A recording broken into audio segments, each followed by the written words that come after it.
इतिहास तथ्यों पर आधारित होता है, ना कि मिथोलॉजी पर। देश में आज भी बहुत से लोग ऐसे हैं जिन्हें इतिहास और मिथोलॉजी का अंतर नहीं पता। वे दोनों को एक साथ लेकर चलते हैं और पौराणिक कथाओं को भी इतिहास का हिस्सा मानते हैं। हैरान तो ये बात करती है कि इस प्रकार के भ्रम में सबसे ज्यादा पढ़े लिखे लोग फंसे दिखाई देते हैं। अनपढ़ आदमी में तो इतिहास की समझ नहीं होती, लेकिन पढ़ा लिखा वर्ग जो इतिहास से खूब परिचित होता है वह इन मिथकीय पात्रों को भी इतिहास से जोड़कर देखता है। कई दशक पहले देवकीनंदन खत्री ने एक उपन्यास लिखा था, चंद्रकांता। देवकीनंदन खुद इस उपन्यास के एक पात्र थे। इसी उपन्यास पर बाद में एक धारावाहिक बना जो दूरदर्शन पर 1994 से शुरू हुआ। यह धारावाहिक काफी पॉपुलर हुआ था। इस उपन्यास की कहानी विजयगढ़ की राजकुमारी चंद्रकांता पर केंद्रित है, जो अपनी असली पहचान और अतीत से अनजान है।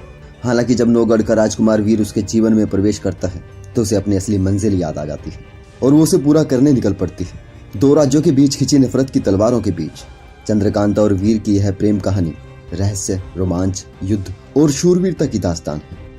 आज से 200 साल बाद अगर इस उपन्यास को भी इतिहास बताकर प्रचारित करवा दिया जाए, इस उपन्यास के नायकों का महिमा मंडन शुरू हो जाए और इसके पात्रों के मंदिर बनने शुरू हो जाए, तो इसमें कोई आश्चर्य नहीं होना चाहिए। कोई प्रमाण मांगे तो फट से इतना कह देना ही काफी रहेगा, देखो आज भी नौगढ़ और विजयगढ़ नामक जगह मौजूद है। तो इसका अर्थ हुआ कि वहां चंद्रकांता भी रही होगी, उसे वीर से प्यार भी हुआ होगा और दोनों राज्यों के बीच युद्ध भी हुआ होगा। इसलिए चंद्रकांता पूरी तरह इतिहास है। इस पर उंगली उठाने वालों को देशद्रोही घोषित कर दिया जाना चाहिए, क्योंकि वे लोग हमारे महान पूर्वजों का सबूत मांगकर उनका घोर अपमान कर रहे हैं। आपको ये थोड़ा अजीब लग सकता है, लेकिन महाभारत और रामायण नामक उपन्यास और उसके किरदारों के साथ यही तो हुआ है। यहाँ हम बात करेंगे केवल महाभारत नामक उपन्यास की, जिसकी रचना वेद व्यास ने की। कब की पता नहीं, कोई इतिहास नहीं। इस ग्रंथ में जो युद्ध हुआ वो कब हुआ पता नहीं, कोई इतिहास नहीं। आज तक महाभारत से जुड़ा एक ढेला भी पुरातत्व विभाग को नहीं मिला। जब इस ग्रंथ का कोई काल ही निर्धारित नहीं है, तब हम इसे किस कालखंड से जोड़े? सबसे पहले तो हमें यह भ्रम दूर कर लेना चाहिए कि महाभारत की रचना वेद व्यास ने की थी। वेद व्यास ने महाभारत नहीं, जय नामक ग्रंथ लिखा था, जिसमें मात्र 8800 श्लोक थे।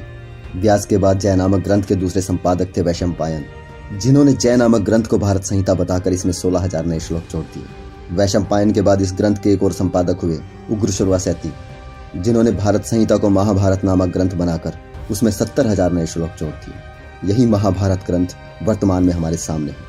आज इस ग्रंथ में 1 लाख से ज्यादा श्लोक है। इस ग्रंथ में घोर जातिवाद तो है ही, साथ ही ये ग्रंथ क्षत्रिय को वस्तु के समान दर्शाता है, उसे भाइयों में बांट देता है, उसे जुए में दांव पर लगा देता है, धर्मराज से झूठ बुलवाता है, कर्ण को सूद पुत्र बताता है, विदुर को दासी पुत्र कहता है। नैतिक रूप से देखा जाए तो ये बेहद बचकानी किताब है। हाँ, कहानी के हिसाब से एक बेहतरीन कल्पना कह सकते हैं। बहरहाल इसकी कहानी पर हम ज्यादा बात नहीं करेंगे, बच्चा बच्चा जानता है। आप सिर्फ इतना सोचिए कि किस बिना पर इसे इतिहास ग्रंथ माना जाए, जबकि इसकी भाषा संस्कृत के 550 साल पहले के कोई भी लिखित साक्ष्य नहीं मिलते।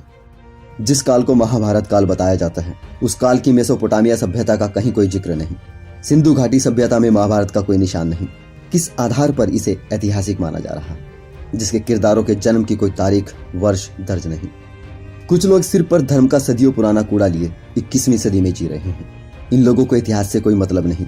इन्हें हर क्षेत्र में अपने धार्मिक कचरे को फैलाने की पुरानी आदत है, क्योंकि इन जातिवादी ग्रंथों में इनके पूर्वजों की लिखी इनके हितों की बातें हैं, और इन्हीं ग्रंथों की वजह से ये असमानतावादी लोग सदियों से वर्चस्व में रहे हैं। इतिहास के बारे में परजीवियों के IT सेल से जो मटेरियल तैयार होता है, उसका वास्तविक इतिहास से कोई लेना देना नहीं है।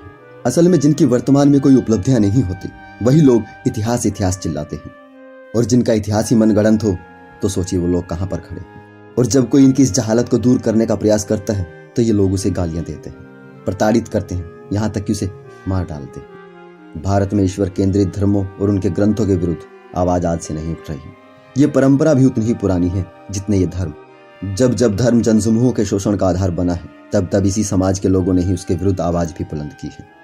इस देश में विद्वानों और युग पुरुषों की एक लंबी परंपरा रही है। चारवाकों से लेकर स्वामी विवेकानंद, ज्योतिबा फुले, राहुल सांस्कृत्यायन, डॉक्टर अंबेडकर, रामास्वामी पेरियर, ललई सिंह यादव, रामस्वरूप वर्मा, सुरेंद्र शर्मा अज्ञात, इन्हें पढ़कर देखिएगा।